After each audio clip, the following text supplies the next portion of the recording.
Left with nothing, she followed her dog's digging to a buried room that breathed. Ephraim Voss, who had survived 14 Ozark winters and buried 2 children to the cold, said, "Your boy will go first."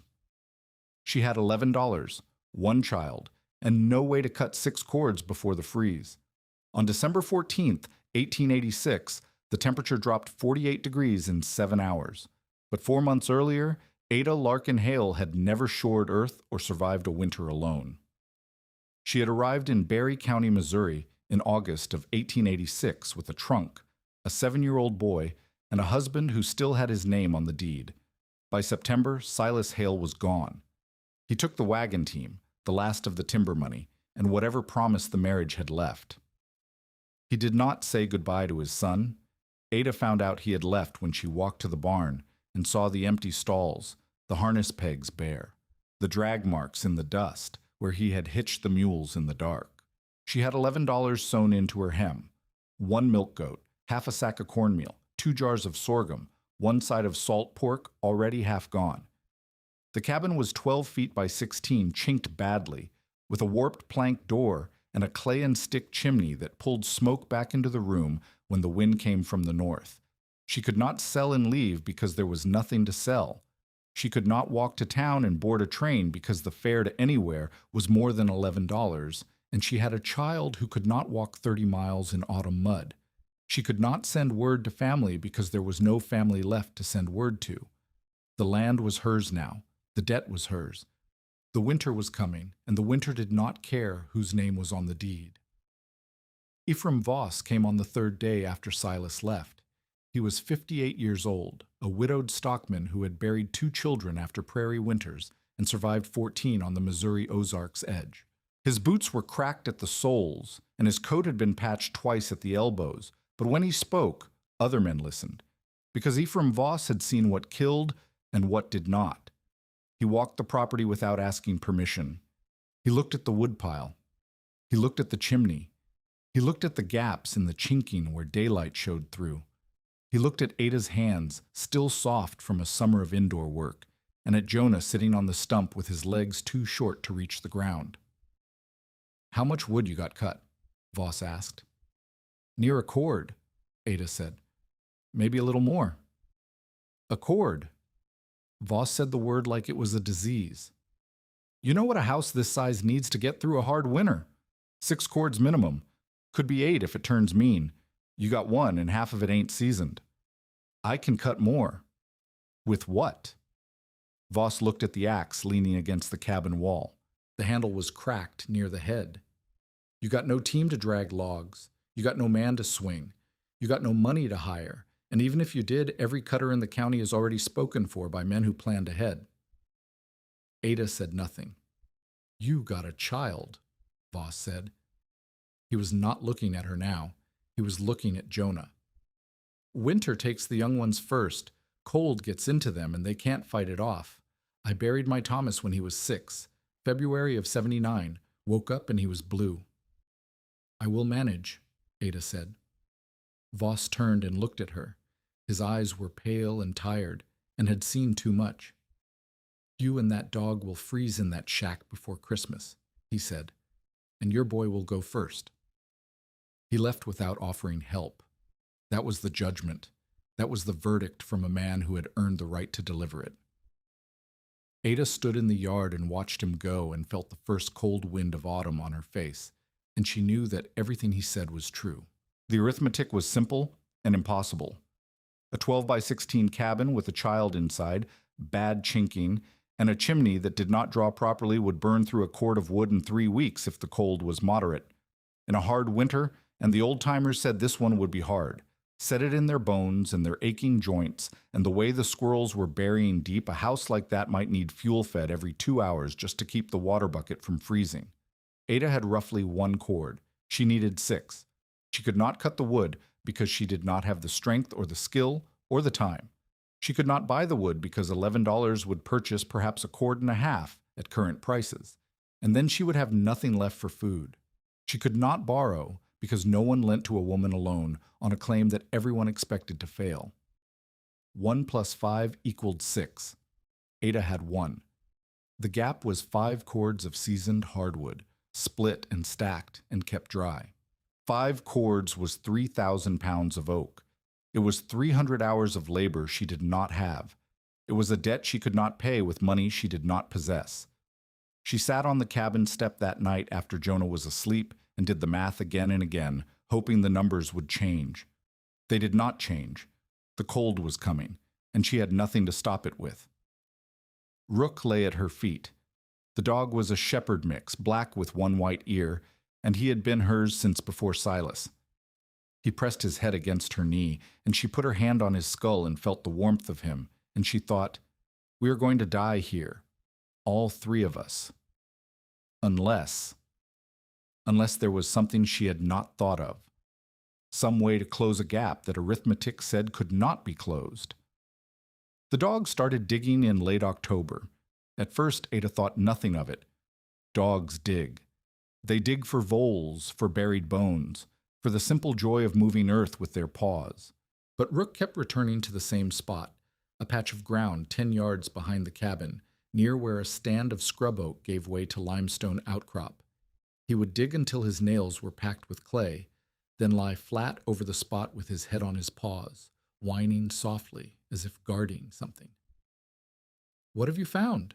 Ada asked him. "What's under there?" She had work to do. She had chinking to patch and water to haul, and what little wood she had to split smaller so it would catch faster. She did not have time to investigate a dog's obsession with a patch of frozen ground, but Rook would not stop. On the 4th day, Ada brought the shovel. The ground was hard, but not yet frozen solid. She dug where the dog had dug, and after 6 inches, her blade struck something that was not dirt. Wood. Old wood, rotten at the edges, but still holding its shape. She cleared more earth and found planks laid across a depression, a cover of some kind, half collapsed under decades of soil and leaf litter. "What is this?" she said aloud. Rook barked once, sharp and urgent, as if answering. Ada kept digging. The planks gave way, and beneath them she saw hand-cut limestone blocks and a rusted iron ring set into a timber frame, a hatch, a door into the ground. Her grandfather had homesteaded this land in the 1840s, before the war, before everything changed. He had died when she was a girl, and the family had told stories about the old improvements, a spring house, a smokehouse, a root cellar dug into the limestone hill. But that was all before her time, before her memory. The structures had fallen or been scavenged. The land had been sold and resold. No one remembered where the old improvements had stood, until now. Ada pulled the hatch open. The hinges screamed with rust but held. Below was darkness, and from that darkness came a breath of air, cool, steady, and somehow different from the October wind on her face. Not cold, not warm, just steady, like the earth itself was breathing. She climbed down. The cellar was roughly 8 feet by 10, lined with limestone on 3 sides. The 4th wall was packed earth, held back by oak timbers that had stood for 40 years. Wooden shelves lined the stone walls, and on those shelves sat the remnants of another life. Crocks with cracked lids, rusted hooks, bins half filled with shriveled apples and sprouted onions. In one corner, a crate of seed potatoes had sent pale shoots into the darkness, reaching for light that never came. None of it was usable. The food was too old, too rotted. But that was not what made Ada's heart stop in her chest. It was the air. The cellar was not cold. The cellar was not warm. The cellar was simply steady, a temperature that felt like spring compared to the bite of October above. She could see her breath, but only faintly. Not the thick fog that formed when she stood on the cabin step at dawn. She remembered something her grandfather had told her once, when she was small enough to sit on his knee. "Earth is cheaper than wood, girl, if you know how to borrow its heat." She had not understood him then. She understood him now. The ground does not freeze. Not deep down, not below the frost line. The earth holds its temperature the way a stone holds the warmth of a fire long after the flames die. A root cellar, properly built, stays above freezing in the coldest winter because the earth itself acts as insulation. Ada stood in the darkness and felt the steady breath of air from a crack in the rear wall. Not wind, just movement, barely enough to stir a candle flame. She thought about the numbers that had seemed so impossible. 6 cords of wood to heat a cabin with bad chinking and a poor chimney. But what if she did not need to heat the cabin at night? What if she could retreat underground into earth that held its warmth and burn only enough wood to keep the cabin from freezing during the day? What if the dog had just found her answer? Martha Quinn came the next morning. She was 39, a mother of 5, and she had known Ada's grandmother in the old days. She was not cruel. She was practical, which was sometimes worse. "I heard you found something," Martha said. "Folks are talking." "Folks are always talking." "They're saying you're fixing to live in a hole." Martha's voice was careful, like she was speaking to someone ill. "Ada, root cellars are for potatoes, for apples, for food. They're not for people." "My grandfather lived in a dugout his first winter here," Ada said. "Plenty of people did." "And plenty of people died in them." Martha stepped closer. "They're damp. The air goes bad. The walls collapse. Cold holes kill just as sure as cold cabins, and they do it quieter.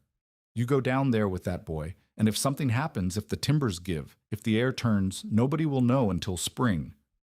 The timbers are sound. The air moves." "You don't know that. You've been down there once." "I know it better than I know how to cut 5 cords of wood before the first hard freeze." Martha said nothing for a long moment. Then she looked toward the cabin, where Jonah was visible through the window, playing with carved wooden animals on the floor. "If you're wrong," Martha said, "he dies in the dark, alone, scared, buried alive before he's buried proper. If I'm wrong about the cellar, we die. If I'm right about the cellar, we live." Ada held Martha's gaze. "If I do nothing, we die anyway. The math is the same. Ephraim Voss already did it for me." Martha left with her mouth set in a thin line. She did not offer to help, but she did not spread poison either. That was as much as Ada could hope for. Harlan Pike came 3 days later, and Pike was a different kind of visitor entirely. He was 46, a wood seller and informal hauler, and he had made his living for years on the desperation of people like Ada. He bought timber cheap from men with too much land and sold it dear to widows and orphans and anyone else who had waited too long to prepare. He had quoted Ada a price in September, 2 cords of split oak for $18, payment due in spring labor at whatever rate he set. She had refused. Now he was back. "Heard you're denning up like a badger," Pike said. He stood at the edge of the yard with his thumbs hooked in his belt and a smile that did not reach his eyes. "Living in a hole in the ground, that's something." "Can I help you, Mr. Pike?" "I came to help you." He took a step closer. "My offer still stands. 2 cords now, spring labor later. I'm even willing to drop the rate, seeing as how you're in a hard spot. A woman alone, a child to feed. The county knows your husband ran off. No shame in accepting a little Christian charity. At interest. At fair interest. Reasonable terms. The kind of terms a woman in your position should be grateful for." Ada looked at him. Pike was not a tall man, but he was heavy through the shoulders, and he stood with the easy confidence of someone who had never been told no by a person who mattered. He owned 3 wagons. He employed 4 men. He had options, and Ada had none, and they both knew it. "Come look at what I found," Ada said. She led him to the cellar. She made him climb down the ladder, made him stoop under the timber frame and stand on the stone floor and feel the air that came from somewhere deeper than the walls. "It's warmer down here," Pike said. The words came out before he could stop them. "Not warm, steady. The earth holds its temperature. You can't winter in a hole." "My grandfather did. Plenty of people have." Pike climbed back out. His face had changed, not softer, but calculating. He was doing the arithmetic. If Ada survived the winter in her cellar, she would not need his wood. If she did not need his wood, she would not owe him labor. If she did not owe him labor, he could not turn her debt into leverage on the land. "This is madness," he said loudly, loud enough for Martha Quinn to hear from her cabin a quarter mile away. You'll freeze your boys solid underground and they'll find you both blue in the spring. I'm offering you salvation, and you're choosing a grave. I'm choosing to owe you nothing. Pike's smile disappeared. He looked at her the way a man looks at a horse that has thrown him, surprised, angry, already thinking about the bit and the spur. You'll crawl back before Christmas, he said, and the price will be higher. He left. The man who did help came a week later, and he came because Ada asked the right question. Josiah Bell was 65 years old, a stonemason and former lead miner from the Tri-State District near Joplin.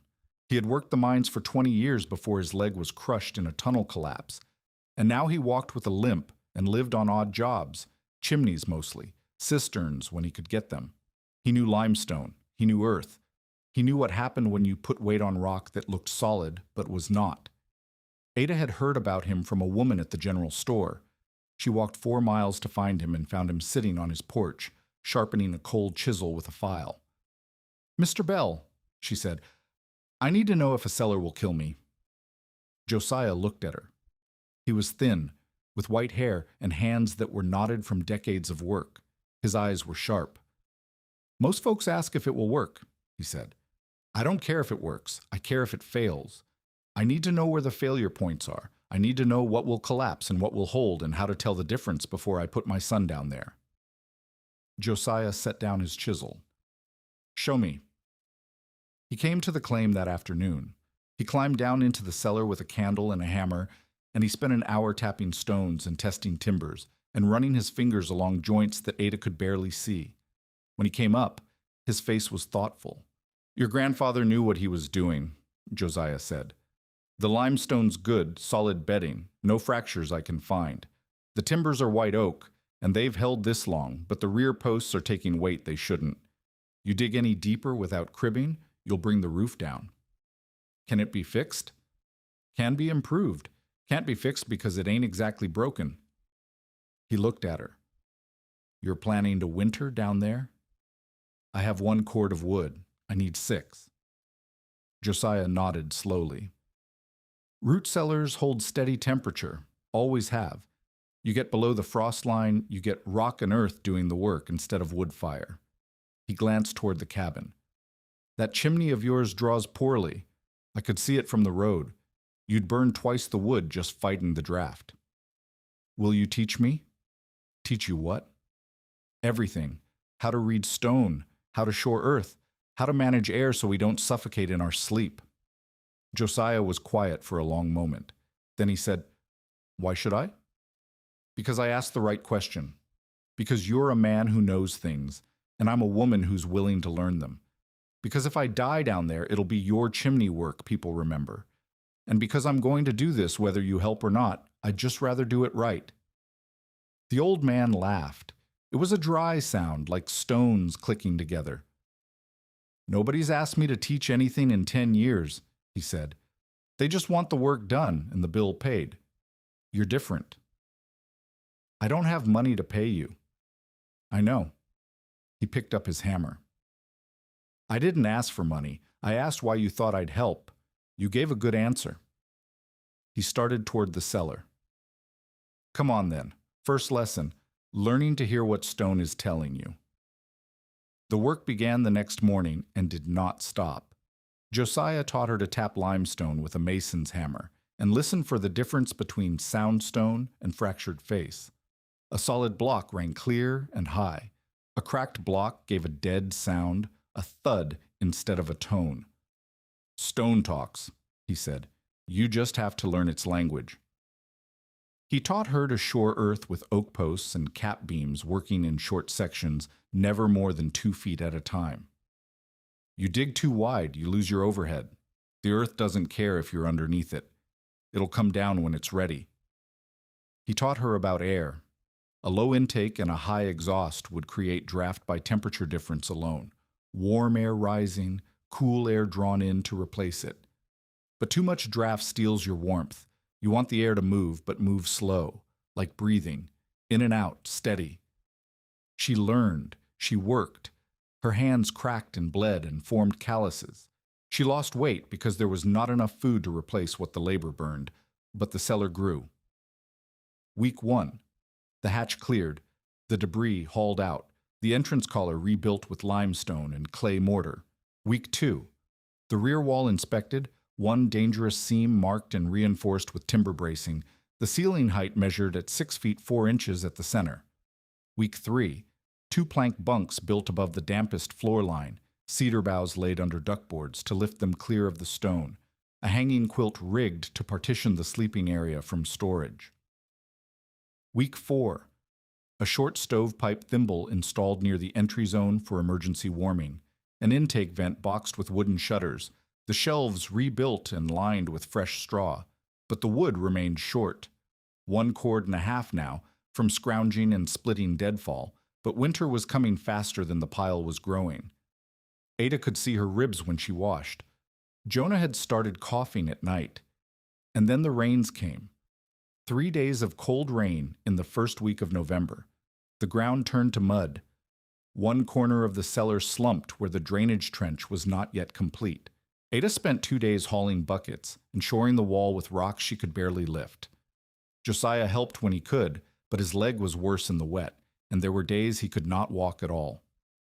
"You're behind," he told her, the morning the rain finally stopped. "The drain needs to be finished before the ground freezes, or you'll have ice on the floor all winter." "I know." "And the boy's cough is getting worse." "I know." "And Pike bought up all the spare plank in town. Paid double just to keep it out of your hands. You won't find cribbing timber anywhere in the county." Ada closed her eyes. The setbacks were piling up like snow, each one small enough to ignore, together enough to bury her. "I'll find another way." "You always say that." "I always have to." Josiah looked at her for a long moment. Then he reached into his coat and pulled out a bundle wrapped in burlap. "My boy cut this oak 20 years ago, he said. "I was saving it for a coffin, figured I'd need it soon enough." He held it out. "Take it, shore your drain line. I'll find another way to get buried." Ada took the bundle. The wood was seasoned and straight, the kind of timber you could not buy anymore. "I can't repay this," she said. "I didn't ask you to." Josiah turned to go. "Finish the drain. Get the boy someplace warm and dry, and listen to the stone. It'll tell you what it needs." Martha Quinn came at dusk that same day. She stood at the edge of the hatch with a bundle under her arm and her jaw set like she was doing something she did not want to do. "I brought quilts," she said. "Worn ones. I was going to use them for rags, but they're still warm enough if you layer them." Ada climbed out of the cellar, covered in mud to her elbows. "Why?" "Because I saw your boy this morning. His lips were blue." Martha thrust the bundle forward. "Take them before I change my mind." "I thought you said I was going to kill him in a hole." "Maybe you are, but he'll be warmer while it happens." Martha's voice was rough. "I've buried children, Ada. 2 of them. I know what it looks like when the cold gets into them. I know what it sounds like when they stop coughing because there's nothing left in their lungs to cough out." She stepped closer. "I don't want to be right about you. I don't want to find you both come spring. So take the quilts and prove me wrong." Ada took the quilts. "Thank you." "Don't thank me. Survive. That's thanks enough." By the 1st of December, the cellar was usable, but not proven. The drainage was finished, a narrow trench cut into the stone floor, sloping toward a gravel sump at the lowest corner. The bunks were layered with cedar and straw and Martha's quilts.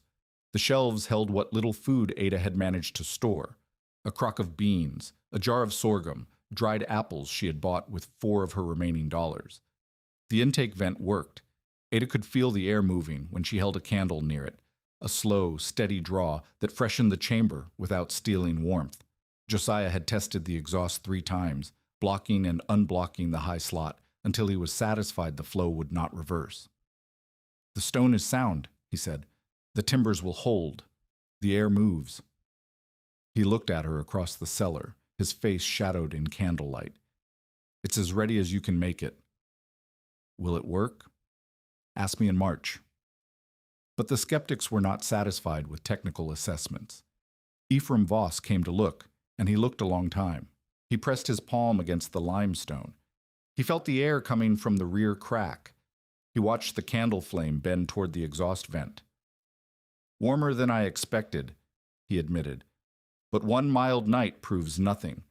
Wait until it drops to 20 below. Wait until the wind comes from the north for 3 days straight. Then tell me if your hole holds. Pike did not come to look. He did not need to. He had already told everyone in town that the Hale woman had gone mad, that she was living underground like an animal, that her boy would be dead by Christmas and the county would have to bury them both at public expense. He said it at the store, at the blacksmith, at Sunday meeting. He said it anywhere men gathered who might have helped her. The cloud shelf came from the north on December 12th. Josiah saw it first. He had been watching the sky the way old men do, reading the pressure in his bad leg and the ache in his shoulders. That's not ordinary cold, he said. That's a blue norther. I've seen 3 in my life. 2 of them killed people. When? Tomorrow, maybe the day after. He looked at her. You're as ready as you'll be. I can't make it out here if it hits hard. The road will be gone. You'll be alone. I've been alone before. Not like this. Josiah put his hand on her shoulder. The weight of it was like a blessing and a warning at once. Listen to the stone. Keep the air moving. Don't let the hatch ice over or you'll suffocate. And for God's sake, keep that boy warm. I will. I know you will. He turned to go, his limp more pronounced in the cold. I'll come when I can. Might be a while. Josiah. He stopped. Thank you. For everything. The old man did not turn around. Don't thank me yet. Get through this alive. Then we'll talk about thanks. He walked away into the gray afternoon, and Ada stood watching until he was out of sight. December 14th, 1886. The morning was mild. Jonah was coughing but ate his breakfast. Rook lay in a patch of weak sunlight near the cabin door. Ada hauled water and split kindling and told herself that Josiah's warning was just an old man's caution, that blue northers were rare, that the sky was gray but not threatening. By noon, the wind shifted. Ada felt it before she saw it. A sudden wrongness in the air, a pressure drop that made her ears pop. She looked north and saw the cloud shelf, a wall of black and purple rolling across the horizon like the edge of the world. The temperature dropped 10 degrees in an hour, 20 in 2. By late afternoon, the wind was screaming out of the north, and the thermometer nailed to the cabin post read 12 degrees and falling. Water in the washpan had filmed over. The cabin's chinking was letting in knives of cold air that cut through every blanket Ada owned, 48 degrees in 7 hours. The road vanished under hard drift before sunset. Jonah. Ada kept her voice steady, even though her hands were shaking. We're going to the cellar now. Help me carry the bedding. Is something wrong, Mama? No, baby, we're just going to be warmer underground. She moved everything she could carry in 3 trips: blankets, quilts, the goat milk in a sealed jar, lamp oil, crocked beans, the dried apples, a cookpot, a bag of cornmeal, a water bucket. The goat she could not bring, it would have to survive in the cabin with what heat remained. She banked the cabin stove with the driest wood she had and prayed it would not burn through too fast. The cellar was dark and close and smelled of earth and stone. Jonah climbed into his bunk and pulled the quilts up to his chin. Rook lay on the duckboards at the foot of the bunks, his eyes bright in the lamplight. It's warmer here, Jonah said. His voice was small but surprised. That's because the earth keeps its warmth, Ada said. Grandpa knew about that. He told me when I was little. Did he live in a hole too? He did. His first winter. And he survived. Will we survive? Ada looked at her son. 7 years old, coughing, blue at the lips. Everything she had worked for, compressed into one small body under worn quilts. Yes, she said. We will. The night came in howling. The wind hit the hatch like a fist, again and again. Ada could hear the cabin groaning above them, the timber frame flexing in the gusts. The temperature above ground dropped past 0, past 10 below, kept falling. In the cellar, the air stayed steady. Cold, yes, but a different kind of cold. A cold you could survive. A cold that did not steal heat faster than a body could make it, but the hatch began to ice. Ada saw it first as a gleam in the lamplight, frost crystals forming on the underside of the timber frame.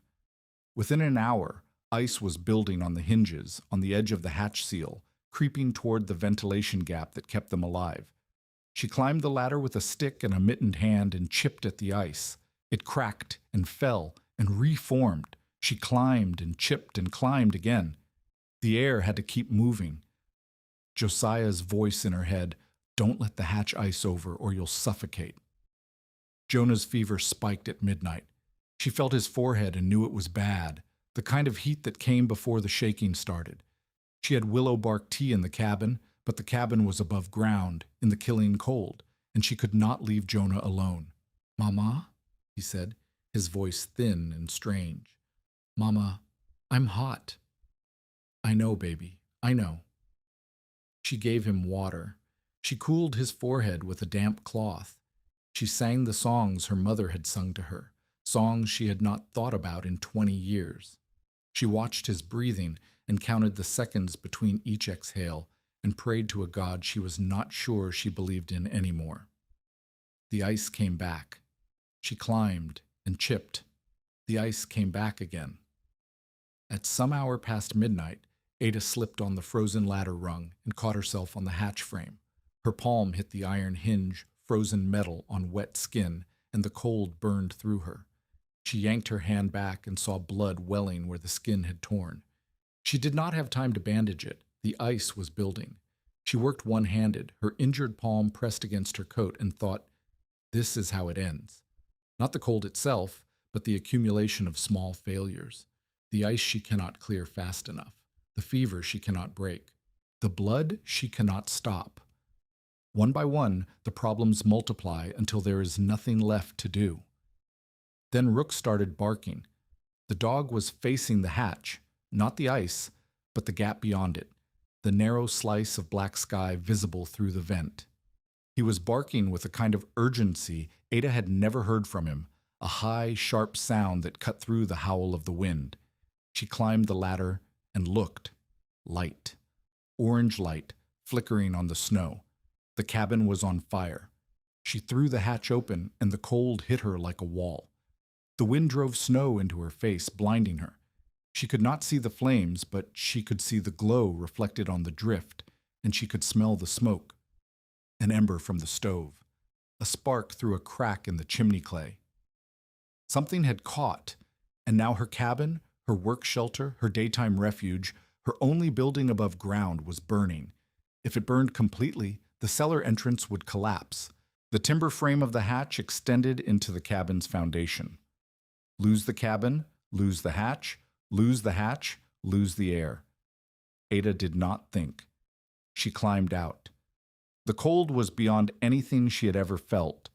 It was not temperature, it was presence, a force with weight and intention. Her lungs seized on the first breath. Her face went numb in seconds. She could not feel her feet, could not feel her hands, could not feel anything except the desperate need to move. She grabbed a blanket from inside the hatch. She ran, stumbled, fell, rose, ran again, toward the cabin. The corner of the roof was burning, flames licking up from where the chimney met the shingles. Not fully engulfed. Not yet. Still savable if she moved fast enough. She threw herself into a snowdrift and came up with the blanket soaked in slurry. She climbed onto the woodpile and beat at the flames with the wet wool, smothering them, choking them, driving them back. The fire hissed and spat and tried to catch again, and she beat it down again. Her hands were numb. Her face was burning with cold. She could not feel whether she was succeeding or failing. She could only keep swinging. The flames died. She stood on the woodpile in the dark, breathing hard, and watched the smoke curl away into the howling black sky. The roof was scorched but holding. The chimney was intact. The cabin was saved. But she was freezing. She could not feel her legs. Her coat was soaked with snowmelt. The wind was stripping heat from her body faster than she could generate it. She had perhaps 2 minutes before hypothermia became irreversible. She ran for the hatch. She fell the last 5 feet of the ladder, landing hard on the stone floor of the cellar. The impact knocked the breath out of her, but she did not care. She was out of the wind, out of the killing cold, back in the steady air of the earth. Ah, Mama! Jonah was sitting up in his bunk, his face white with fear. Mama, are you hurt? I'm fine, Ada gasped. The cabin, there was fire. I stopped it. She was shaking so hard she could barely speak. Her wet coat was steaming in the relatively warm air of the cellar. She stripped it off, stripped her soaked dress, wrapped herself in every quilt she could reach. Rook pressed against her side, his body heat seeping into her. The trembling stopped after an hour. Jonah's fever broke before dawn. The ice on the hatch did not get worse because the fire's heat had warmed the cabin just enough to slow the freeze. By morning, the storm was dying. Ada climbed the ladder on shaking legs and pushed the hatch open. The world was white and still. The wind had fallen to a whisper. The sky was pale and clear, and the sun was rising red over the eastern ridge. The thermometer read 17 below zero, and they were alive. She heard later what the storm had done. The Beecham boy, 17 years old, had tried to ride to town for medicine when his sister fell sick. They found him and his horse a quarter-mile from the main road, both frozen stiff. He had gotten lost in the whiteout and stopped moving. Ephraim Voss lost 2 lambs and nearly lost his oldest ewe. His woodpile, stacked properly and kept dry, still could not heat his cabin fast enough. He had burned through 3 weeks' supply in 2 days. Harlan Pike's hired man had nearly frozen hauling wood through the drift. He survived, but 2 of his fingers did not. They turned black and had to come off at the knuckle. And Ada Larkin Hale, the woman everyone said would die before Christmas, climbed out of a hole in the ground with her son alive and her dog wagging his tail and a fire still burning in her cabin stove. The cellar air had held at 34 degrees through the worst of it, not warm, but stable. The food had not frozen. The water bucket had not iced over. The candles had stayed lit because the air had kept moving. She had burned perhaps half a quart of wood in 3 days, above ground for cooking, in the cellar thimble for brief warming. Voss, with a full woodpile and a proper cabin, had burned 6 times that. The math had finally, impossibly, worked. Ephraim Voss came on the 3rd day after the storm broke. He did not send word ahead. He simply appeared at the edge of the yard, his coat dusted with snow, his boots dark with melt. He stood there for a long moment looking at the cabin with its scorched roof corner, at the hatch cover propped open to air the cellar, at Ada standing in the doorway with Jonah beside her. "I came to see if you were dead," Voss said. "We're not." "I can see that." He walked closer, his steps slow and deliberate. "I lost 2 lambs, nearly lost Bess, burned through 3 weeks of wood in 2 days, and I had a full 6 cords stacked and dry." He stopped at the hatch. "Mind if I look?" Ada stepped aside. Voss climbed down the ladder. He was gone for a long time, long enough that Ada began to wonder if something was wrong. When he came back up, his face was strange, not angry, not impressed. Something else. "The stone's dry," he said. "The air moves. The temperature down there, it's not cold. Not warm either, just steady." He looked at her. "How much wood did you burn?" "Half a cord, maybe less." "Half a cord." Voss said the words slowly, like he was tasting them. "I burned 3 in 2 days, and my cabin's twice the size of yours with proper chinking. You burned half a cord and kept your boy alive. The earth holds its warmth. I know what the earth does. I've lived on it 60 years. Voss pulled off his hat and ran his hand through his thin white hair. "I told you that boy would die first. I said you'd freeze in that shack before Christmas." "You did." "I was wrong." The words came out rough, like they cost him something. "I've been wrong before. I'll be wrong again. But I don't say it often, and I don't say it to people who haven't earned it." He put his hat back on. "You earned it." He left without saying anything else. But Ada saw him stop at the Quinn cabin on his way back to the road, and she saw him talking to Martha for a long time, gesturing toward Ada's claim. By evening, Martha was at the hatch with her oldest daughter, asking questions. The questions did not stop. Within a week, 3 families had come to look at the cellar. They climbed down the ladder and felt the air and pressed their hands against the limestone and asked Ada how deep the drainage went, where the intake was placed, why the exhaust worked better on the north side. She answered everything. She showed them Josiah's cribbing technique, the short sections and the cap beams, the way you never dug more than 2 feet before shoring.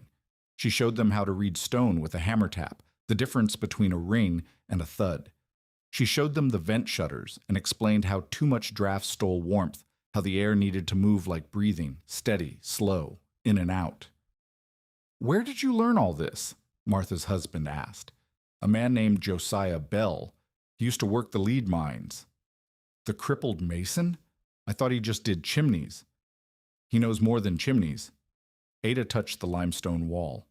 "He knows what holds and what falls. He knows how to ask the right questions." Word spread. A young couple from the valley came to see the cellar and left with drawings scratched on brown paper.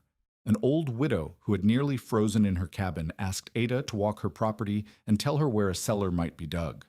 A farmer with 6 children and not enough wood wanted to know if the technique would work with log cribbing instead of stone. Ada told them what she knew. She did not charge. She did not claim credit. She said Josiah's name every time someone asked where the knowledge came from, and she said her grandfather's name when she talked about earth and warmth and the old ways of surviving. But Harlan Pike did not come to ask questions.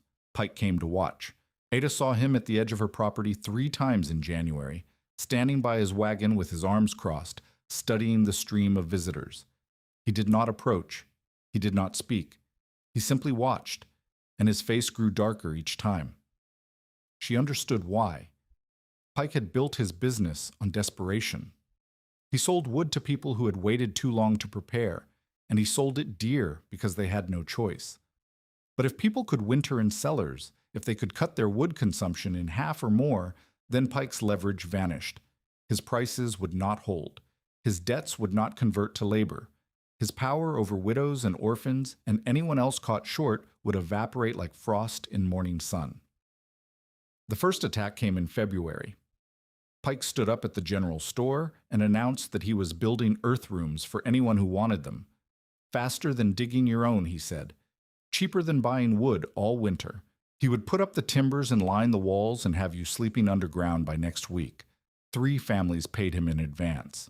2 of those rooms failed before March. The first one flooded. Pike had not dug a drainage trench, had not known to dig one, or had not cared. Water seeped through the packed earth walls and pooled on the floor until the family woke up ankle-deep in ice water and had to abandon the shelter entirely. The second one grew mold. The ventilation was wrong. Pike had put the intake and exhaust on the same wall, at the same height, so the air did not move at all. Within weeks, the walls were black with growth, and the family's youngest daughter developed a cough that would not stop. Martha Quinn told Ada about it. "He's blaming you," Martha said, "saying you spread some kind of madness, got people living in holes that don't work. His holes don't work because he doesn't know what he's doing. I know that. You know that. But Pike's telling everyone that cellars are death traps, and the 2 families who paid him are agreeing because they'd rather blame you than admit they got cheated." Ada thought about it for a long time. Then she walked to town. She found Pike at the blacksmith's, talking loud enough for everyone to hear about the dangers of underground living, about the woman who had convinced half the county to bury themselves like animals. "Mr. Pike," Ada said. He turned. His face flushed when he saw her. "I hear your earth rooms had some trouble," Ada said. "Flooding, mold, families driven out." "Those rooms were built to the same standard as yours." "No, they weren't." Ada kept her voice level. "You didn't dig drainage because you didn't know you needed it. You put both vents on the same wall because you didn't understand how air moves. You used green timber for cribbing because seasoned oak would have cost you money, and the green wood is already warping." Pike's face went from red to purple. "You don't know what you're talking about." "I know that Mary Sutton's daughter has a cough that started after she slept in your moldy room. I know the Hendricks family lost everything they stored when your floor flooded. I know you took their money and gave them holes that could have killed them. The blacksmith had stopped working. 3 other men had drifted closer to listen.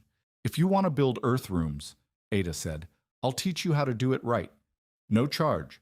I'll show you the drainage and the venting and the cribbing.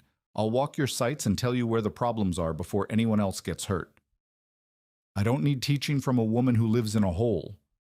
Then stop building holes that don't work. Ada turned to go. The Suttons and the Hendricks deserve their money back, but that's between you and your conscience, and I don't imagine that conversation will take long. She left. Pike did not follow, but she could feel his hatred on her back like heat from a fire. She had humiliated him in public. She had made him small in front of men whose respect he needed. He would not forget that, but she could not let him hurt more families just to protect his pride. Josiah came back when the roads cleared in March. He looked older than Ada remembered. The winter had worn him down. His limp was worse, his breathing shorter, his hands not quite steady when he reached for his tools. But his eyes were still sharp, and when he climbed down into the cellar, he spent an hour checking every joint and every stone before he spoke. You did good work, he said finally. The drainage held, the vents are clean, the cribbing hasn't shifted. He ran his hand along the limestone wall. Your grandfather built something that lasted 50 years. You built something that might last 50 more. I couldn't have done it without you. You could have. Would have taken longer, made more mistakes, but you'd have figured it out. He looked at her in the lamplight. That's why I helped you, you know. Not because you needed it, because you would have done it anyway, and I'd rather see it done right. They worked together through the spring, expanding the cellar. They built a second chamber for dedicated food storage, cooler than the sleeping area, with better airflow for preventing mold. They lined new bins with straw and built shelves at different heights for different kinds of storage. Apples high where the air was warmest, potatoes low where it was coolest, crocks of beans and sorghum on the middle shelf where temperature held steadiest. Josiah taught her the differences. Cool and dry for onions, garlic, winter squash. Cold and moist for root vegetables, cabbages, celery. Cool and moist for apples, but keep them away from the potatoes, or they'll both spoil faster. How do you know all this? Spent 40 years underground in the mines. You learn what air does, what temperature does, what happens when you put living things in dark places. He set a crock on the shelf. Food's not so different from miners. Keep it the right temperature, give it the right air, and it'll last. Neglect either one, and it dies. They built a better stone collar at the entrance. They lime-washed the dampest wall to prevent mold growth.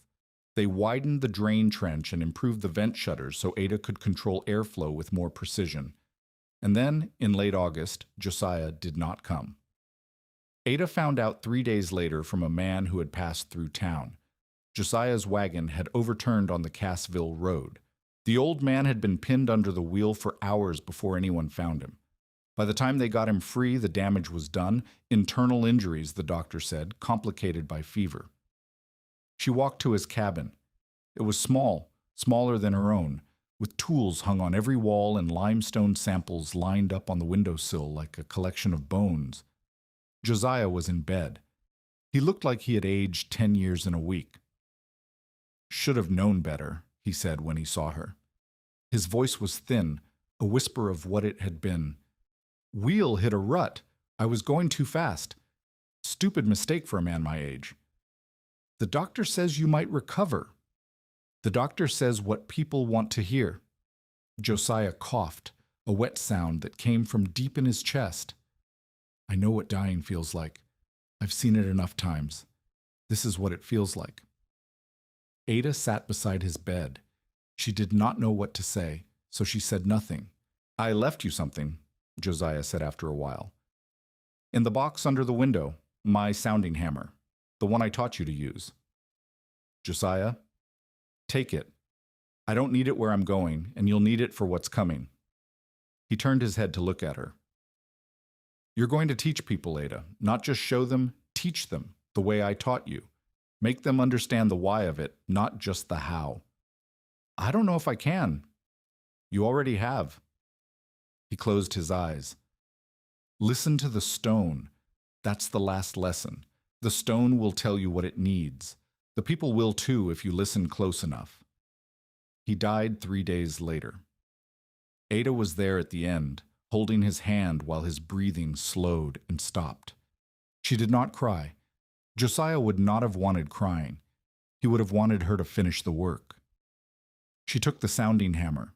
She walked home through the autumn woods, and she thought about everything he had taught her, and she understood for the first time that knowledge is not a gift you receive, but a debt you carry forward. The second winter was easier. Ada knew what to expect now. She had food stored properly, potatoes and turnips in the cold, moist section, apples on the high shelf, beans and sorghum crocked and sealed. She had wood enough for the cabin during the day and the cellar at night. She had Jonah healthy and growing, his cough gone since spring. But the county was not so fortunate. A supply wagon broke through river ice in November and sank with 3 months' worth of dry goods for the general store. By December, flour was scarce and expensive. By January, families who had not stored enough were starting to go hungry. Martha Quinn came to Ada's door in the second week of January with her face pale and her hands shaking. "My children," she said. "I don't have enough. The flour's gone and the store has nothing, and my youngest hasn't eaten properly in 3 days. Ada did not hesitate. "Come with me." She led Martha to the cellar. She showed her the bins of potatoes, the crocks of beans, the dried apples on the high shelf. She gave Martha what she could spare, a peck of potatoes, a crock of beans, a handful of dried apple slices for the children. "I can't take this," Martha said. "You need it." "I have enough. You don't." Ada pressed the food into Martha's arms. This is what the cellar's for. Not just to survive alone, to have enough to share when others don't. Word spread again, but differently this time. Families came not to look at the cellar, but to ask if Ada could help them store what little they had. She organized a rotation. Families brought what they could spare, and she stored it in conditions that would make it last. And when someone ran short, there was something to draw from. It was not charity. It was infrastructure. The cellar had become something larger than one woman's survival. It had become a system that could hold a community together when everything else failed. Pike watched this too. His face grew darker still. The confrontation Ada expected did not come from Pike directly. It came from his daughter. Lily Pike was 19 years old, newly married to a farmer named Owen Marsh, who had more ambition than sense. Owen had planted too much and stored too little, gambling that he could sell the excess crop and buy supplies through winter. When the supply wagon sank, his gamble failed. By February, Lily was thin and pale and coughing. She came to Ada's door at dusk, alone, with her father's pride fighting visibly against her fear. "I know what my father says about you," Lily said. "I know what he did, the rooms that failed, the families he cheated. I'm not asking you to forgive that." "What are you asking?" "Help." The word came out broken. "Owen won't admit we're in trouble. He keeps saying we'll make it. But I know what hungry feels like, and I know what dying feels like, because I watched my mother do it when I was 12. I don't want to watch my husband do it too." Ada looked at the girl because she was still a girl, for all her marriage and her pride, and saw something she recognized. Desperation without surrender. Fear without collapse. The same thing Josiah had seen in her. "Come inside," Ada said. "Bring your husband tomorrow. I'll show you both what to do." Owen Marsh came reluctantly, dragged by his wife's insistence and his own shame. He stood at the edge of the cellar hatch with his jaw tight and his eyes anywhere but on Ada. "I don't need charity," he said. "This isn't charity." Ada gestured toward the ladder. "This is education. I'm going to teach you how to build a cellar like this one, and how to store food so it lasts, and how to get through a winter without depending on anyone, including me. I can't pay for teaching." "I didn't ask for payment." Ada looked at him steadily. "Your wife came to me because she was afraid you would die. That took courage. Now it's your turn. Climb down the ladder and learn something, or walk away and prove her fear was right. Owen climbed down. Ada taught him the same things she had taught everyone else, the drainage, the venting, the cribbing. But she also taught him what Josiah had taught her: how to listen to stone, how to read the quality of timber, how to understand the why behind every technique so he could adapt it to his own situation. You don't have limestone on your land, she said, so you'll need to use log cribbing and packed clay. The principles are the same, but the execution's different. Cool and dry for some things, cold and moist for others. Air moving like breathing, drainage always sloping down. Owen listened. He asked questions. By the third visit, he was taking notes on brown paper, sketching diagrams, planning what he would build come spring. "Why are you doing this?" he asked her once. "My father-in-law hates you. He's told everyone in town that you're dangerous. You could let us starve, and no one would blame you." Ada thought about Josiah, about the hammer still in her pocket, about the debt that knowledge creates. "Because someone taught me," she said, "and now I teach others. That's how it works. That's how it has to work, or everything good dies with the person who learned it." Owen did not say anything, but something changed in his face, and Ada knew she had reached him.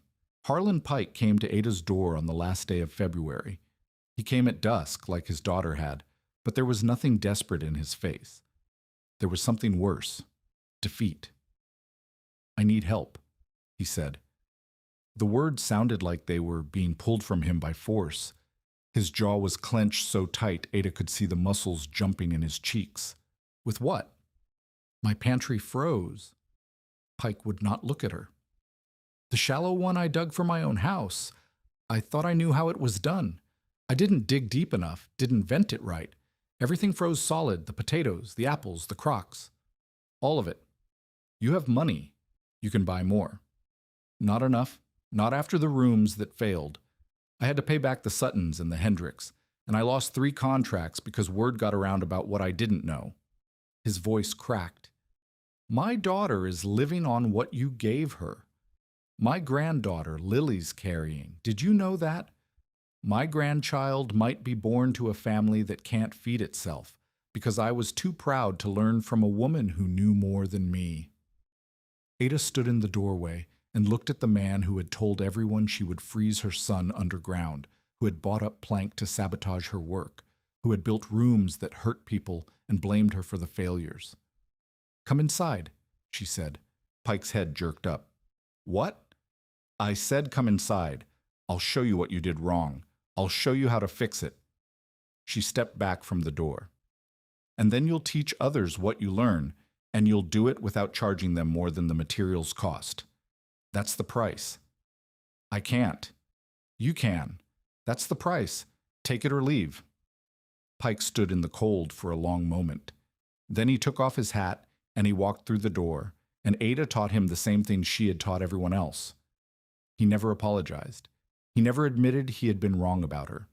But he built a proper cellar on his own land that spring, and when other families asked him for help, he helped them without gouging. That was as close to redemption as Harlan Pike was capable of, and Ada accepted it for what it was. Thomas Reed arrived in the county that summer. He was a widower, 41 years old, a cooper by trade who had lost his wife to cholera in Kansas City and come west looking for something quieter. He was not handsome, his face was weathered, and his nose had been broken at least once, but his hands were skilled and his manner was gentle, and when he spoke to Jonah, he spoke to the boy like a person, not like a child. He came to Ada's claim because he had heard she needed barrels for proper food storage. "I can make them tight enough to hold liquid," he said, "but I don't know anything about what temperature they need to be stored at, or how air affects what's inside. I was hoping you could teach me." "Why would you need to know that?" "Because I'm going to be making barrels for other folks around here, and I'd like to make them right." He smiled, just a little. "I heard there's a woman who knows more about storage than anyone in 3 counties. Figured I'd ask her." Ada did not answer right away. She looked at this man standing in her yard with his hat in his hands and his tools in his wagon and his quiet smile like an offering. "I don't need barrels," she said. "I know, but you might need bins with proper seams or a new hatch frame. or a better lid for your root cellar. He shrugged. I'm good with wood. You're good with stone and earth. Seems like we could help each other. He came back the next week and the week after that. He built her bins with joints so tight they held out moisture.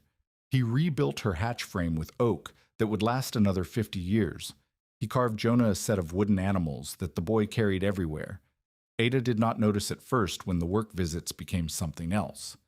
She did not notice when Thomas started staying for supper, or when his laughter became a sound she listened for.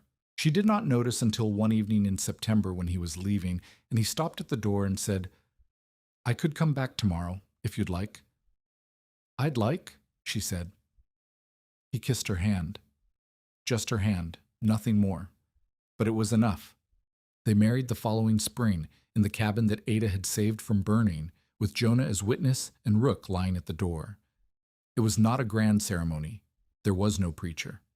They said their vows to each other, plain and simple, and Thomas moved his things into the cabin that afternoon. I never thought I would marry again, Ada said that night, after Silas, after everything. Neither did I. Thomas was lying beside her, his hand on her arm. But here we are. Here we are. She was 34 years old. She had survived a winter that was supposed to kill her. She had learned a skill that was supposed to be beyond her. She had built something that was supposed to be impossible. And now she had a partner who understood that the work was not finished,